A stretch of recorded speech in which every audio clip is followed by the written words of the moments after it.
అయ్యండి ఎగ్ కర్రీకి ఆయిల్ వేసి జీలకర్ర వేసి ఎర్రగడ్డ వేసాను.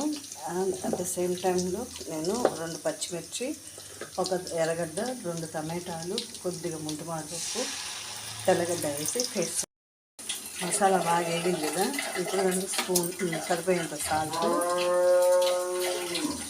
కారం మనకు సరిపోయేది, దానికి సరిపోయేది. మనం ఎంత తింటాం దాంట్లో మిరప్పొడి, ధనియాల పొడి, మసాలా.